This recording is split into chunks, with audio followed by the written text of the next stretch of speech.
सळसळ करत वाऱ्याचे झोके आणि पावसाचे किंचित दुस्कारे अंगावर झेलत पुढे बसून गाडी चालवत ती म्हणाली, खरंच यार, काय छान रिसेप्शन होतं ग. हो ना. आणि त्या मुलीचा ड्रेस पाहिलास का? 17,000चा होता म्हणे. असेलही, पण त्या मुलीपेक्षा तिची आईच जास्त नटून थटून आली होती. खूप पैसे खर्च झाले असतील ना ग. रात्र बरीच झालेली, म्हणजे 10:30 ते 11 वाजले असावेत. एक दुचाकी शहराच्या मधून सामान्य वेगात धावत पुढे सरकत होती. दोघीही दुचाकीस्वार गप्पा मारण्यात दंग होत्या. म्हणजे मोठ्या शहरात रात्र काय आणि दिवस काय सारखाच, त्यामुळे रात्रीची वर्दळ असतेच. त्यात पावसाची उघडझाप चालू होतीच. तशीच ती दुचाकी एका निर्जन रस्त्यावर आली. वैशाली, जरा गाडी थांबव. का ग, काय झालं? प्लीज थांबव ना, एक काम आठवलं.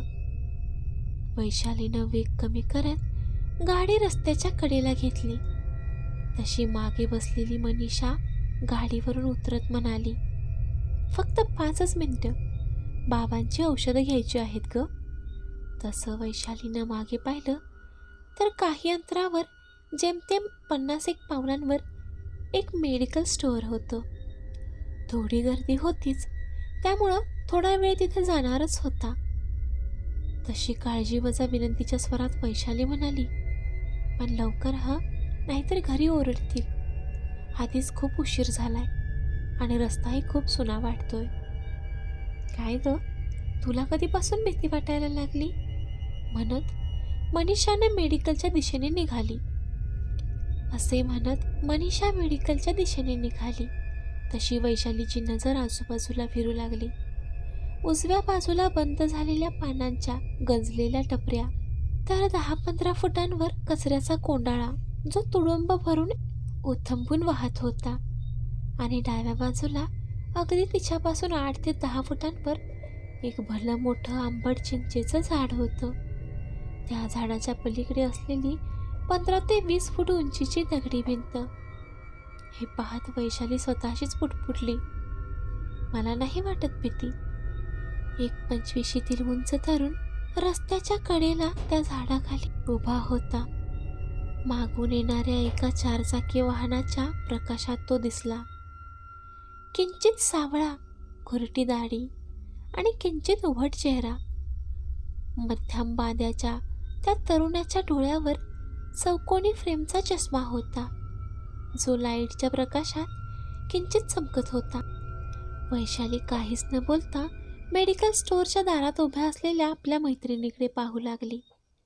तसा तो तरुण पुन्हा म्हणाला, आपण 4 चौघात कितीही धाडसी बनण्याचा प्रयत्न केला तरी आपली खरी परीक्षा घेतो तो अशा अनोळखी निर्जन ठिकाणी पसरलेला अंधार.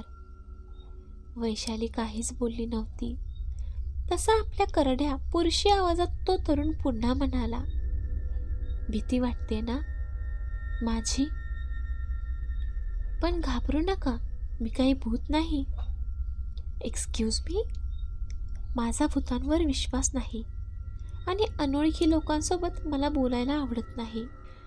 किंचित रागावलेल्या वैशालीकडे पाहत तो म्हणाला, म्हणजे तुम्हाला भीती वाटते तर भूतांची नसली तरी माणसांची, तीही अनोळखी.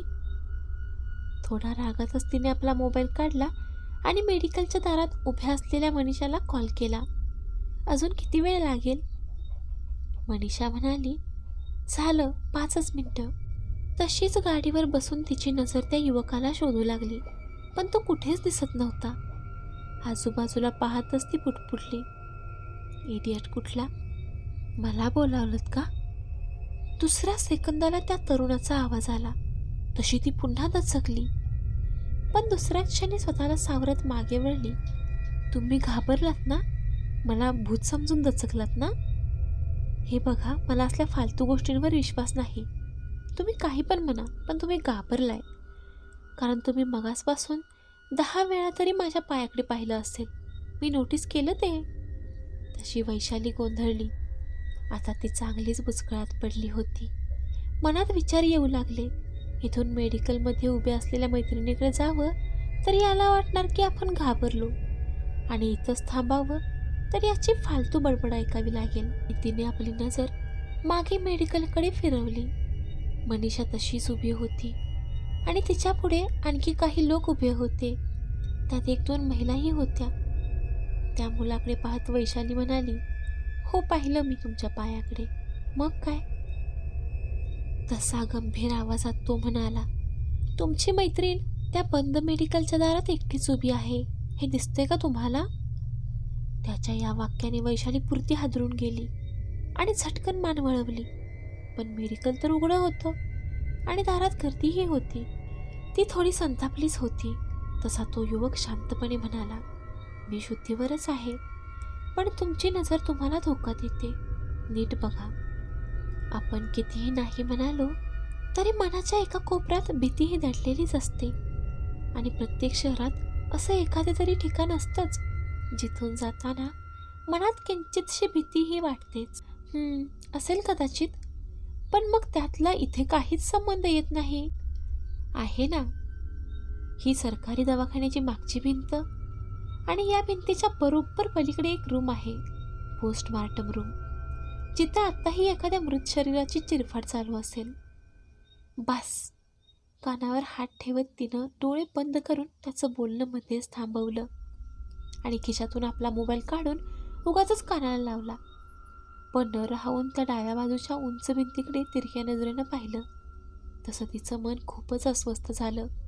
इथून निघालेलं बरं असं मनात पुटपुटत मनीषाला औषधं भेटली का हे पाहायला तिनं मेडिकल स्टोअरकडे पाहिलं आणि तिच्या काळजाचा ठोकाच चुकला आणि भीतीची एक लहर तिच्या सर्वांगातून उठली.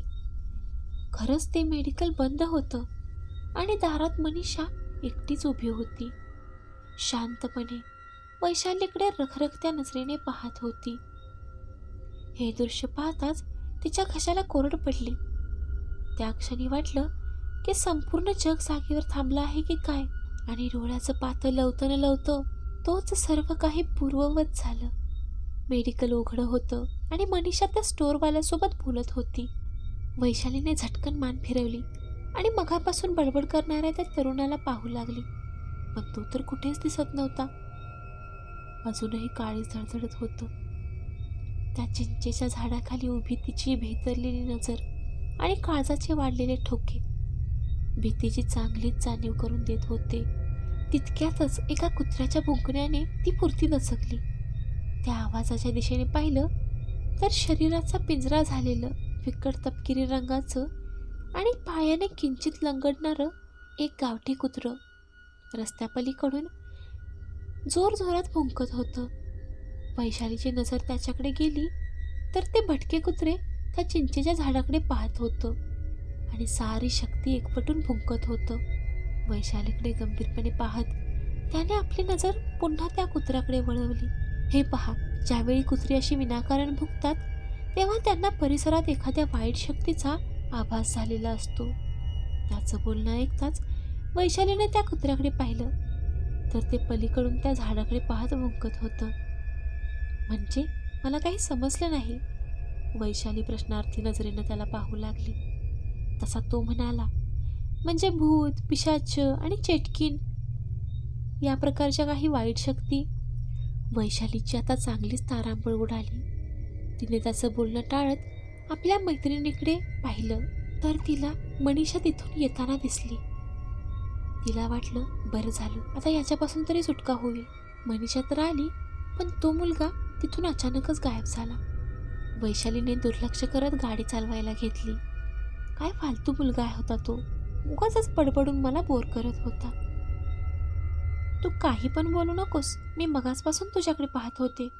तू एकटीच उभी होतीस, दुसरं कुणीच तिथं नव्हतं, मनीषा म्हणाली. अगं, त्या चिंचेच्या झाडाखाली एका बाजूला होता तो, तुझं लक्ष केलं नसेल, वैशाली म्हणाली.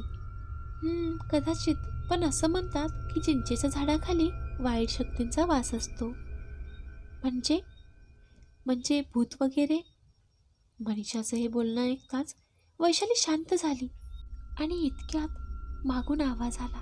मगासपासून भुकणारं ते गावठी कुत्रं अचानक विवळू लागलं होतं, रडू लागलं होतं.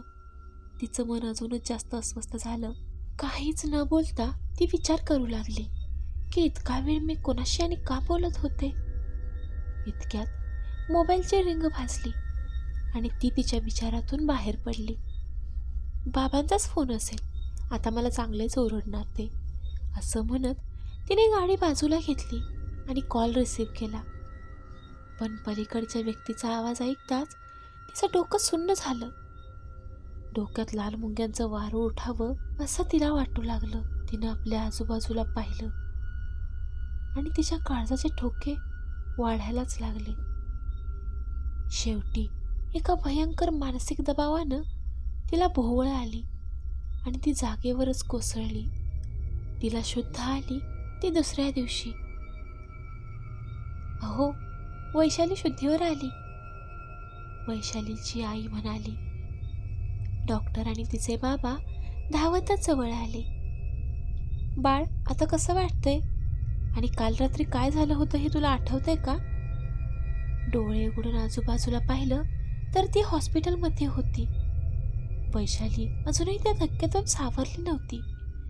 डोकं जड झालेलं, अंग तापाने भाजत होतं. तिची भेदरलेली नजर प्रत्येकाच्या चेहऱ्यावर फिरत होती. मनीषा आणि घरातील सर्व लोक तिच्याकडे काळजीने पाहत होते. तशी मनीषा आपल्या आईला सांगू लागली, अगं, रिसेप्शनवरून येताना बाबांची औषधं घ्यायला त्या मेडिकलमध्ये थांबलो होतो आम्ही. खूप गर्दी होती, त्यामुळे थोडा वेळ झाला. आणि मनीषाचं बोलणं ऐकताच वैशालीच्या समोर सगळा प्रसंग उभा राहिला. मनीषानं औषधं घेतली आणि गाडीवरून घरी यायला निघाले. तर येताना एक कॉल आला. बाबांचा नव्हे तर मनीषाचाच होता. ती रागाने बोलत होती, अगं कुठं आहेस? मला एकटीला मेडिकलमध्ये सोडून कुठे गेलीस? तुझी वाट पाहून पाहून शेवटी मी औषधे घेऊन रिक्षाने घरी आले. 2 तास झाले सगळे तुला शोधत आहेत आणि तू कॉल का रिसीव्ह करत नव्हतीस? फोनवर मनीषाचं बोलणं ऐकताच तिचं डोकं सुन्न झालं. मग मागे गाडीवर कोण येऊन बसलं होतं? तिने भेदरलेल्या नजरेने आजूबाजूला पाहिलं तर ती फिरून त्याच चिंचेच्या झाडाखाली आली होती. मागे ते मेडिकल होतं जे बंद झालं होतं. तो कुत्रा आता वैशालीकडे पाहून जोरजोरात रडत होता. हे सगळं पाहून भीतीने तिचं सर्वांग थरथरत होतं आणि तिला तो तरुण आठवला. मला बोलवलंत का? हा आवाज ऐकून तिच्या काळजाचे ठोके अजून जरा वाढले. न राहून तिने आवाजाच्या दिशेने पाहिले तर तो तरुण भिंतीजवळ उभा होता आणि वैशालीकडे पाहत पाहत त्याने विचित्र हास्य केलं आणि दुसऱ्याच क्षणी तो त्या भिंतीच्या आरपार गेला. हे पाहून तिला भोवळच आली. तिला हे सगळं आठवत होतं, पण हे ती सांगणार तरी कसं आणि कोणाला? डॉक्टरांनी दिलेली औषधं घेऊन वैशाली बेडवर आडवी झाली. डोळ्यावर झापड आलेलं, त्यामुळे झोप कधी लागली हे तिला कळलंच नाही. पण मध्यरात्री कसलंसं दडपण मनावर आलं आणि आई ग म्हणून ती दचकून जागी झाली. अंग पुरतं घामानं भिजलं होतं. बाजूला पाहिलं तर आई शांत झोपलेली होती. छतावर गरगरणाऱ्या पंख्याला पाहत चेहऱ्यावर आलेले केस कानामागे सरकवले आणि पुन्हा आडवी पडणार तोच खडकन आवाज आला. तशी तिची नजर खिडकीकडे गेली.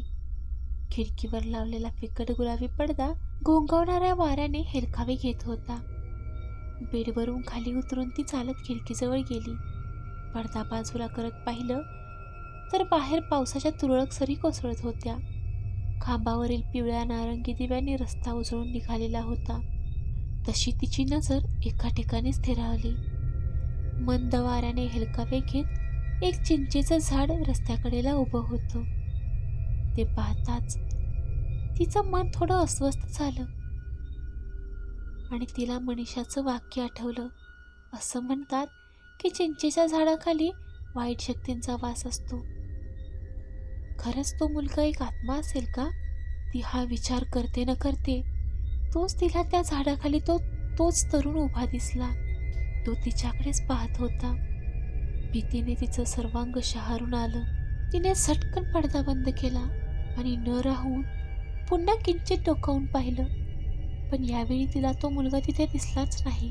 बापरे, तो खरंच तिथे होता का, की मलाच भास झाला? तिचे काळी जोर जोरात धडधडत होतं, घशाला कोरड पडलेली. त्यामुळे बाजूच्या टेबलवरील पाण्याच्या बॉटलमधले 2 घोट पिऊन बॉटल पुन्हा टेबलावर ठेवणार, तोच तिची नजर टेबलवरच्या वर्तमानपत्रातील एका बातमीवर गेली. एका युवकाचा अपघाती मृत्यू. पेपर हातात घेऊन नीट पाहिलं तर त्याचा फोटो होता. तो पाहताच तिच्या काळजात धस्स झालं. म्हणजे त्या भिंतीच्या पलीकडे पोस्टमॉर्टममध्ये त्याच्याच शरीराची चिरफाड सुरू होती. तर ते आठवलं तसं तिचं अंग शहारून गेलं आणि तिला पाठीमागून आवाज आला, मला बोलवलत का? तो करडा पुरुषी आवाज कानावर पडताच तिने ओळखला. तिच्या तोंडातून शब्द बाहेर पडेनासा झाला. तिच्या काळजात एक जोराची कळ आली आणि कोणीतरी अंगातील सारी शक्ती काढून घ्यावी तशी धडकन ती खाली कोसळली. त्या आवाजाने तिची आई जागी झाली. वैशाली जमिनीवर पडलेली पाहून आई जवळजवळ ओरडलीच. आईने ताबडतोब नर्स आणि डॉक्टरांना बोलवले. वैशालीने आपली मान किंचित तिरकी करून त्या खिडकीकडे पाहिलं तर त्या हेलकावी घेणाऱ्या पडद्यावर मानवी आकार उमटू लागला. तसे त्या तरुणाचे ते शब्द तिच्या कानात घुमू लागले. ज्यावेळी कुत्री अशी विनाकारण भुंकतात तेव्हा त्यांना परिसरात एखाद्या वाईट शक्तीची जाणीव झालेली असते आणि जेव्हा कुत्रं बिफळतं आणि रडतं तेव्हा ती वाईट शक्ती कोणाला तरी आपल्या सोबत न्यायला आलेली असते. झपाझप पावलं टाकत डॉक्टर धावत आले. सर्वांना बाहेर काढत नर्सने दरवाजा बंद करून घेतला. वॉर्ड बॉयनी वैशालीला उचलून बेडवर ठेवलं. डॉक्टरांनी स्टेथोस्कोप काढला आणि तपासणी सुरू केली. नर्स, वॉर्ड बॉय यांची धावाधाव सुरू झाली. ऑक्सिजनचे सिलेंडर सोबत इतर विद्युत उपकरणं सुरू झालीत. तिचं शरीर सुन्न पडत चाललं. आजूबाजूला सुरू असलेला गोंधळ, गडबड, अंधूक दिसत होता, पण काहीच ऐकू येत नव्हतं. तोच बाजूला उघड्या खिडकीतून थंड वाऱ्याचा एक झोका अंगाला स्पर्श करून जाताना कानात घुमलेलं एक वाक्य तिनं अगदी स्पष्ट ऐकलं, निघायचं ना? आणि काही वेळातच डॉक्टर शांतपणे बाहेर आले आणि वैशालीच्या आईला म्हणाले, I am very sorry madam, तुम्ही स्वतःला सावरा. मित्रांनो, ही कथा जर तुम्हाला आवडली तर व्हिडिओला लाईक आणि चॅनलला सबस्क्राईब करायला अजिबात विसरू नका.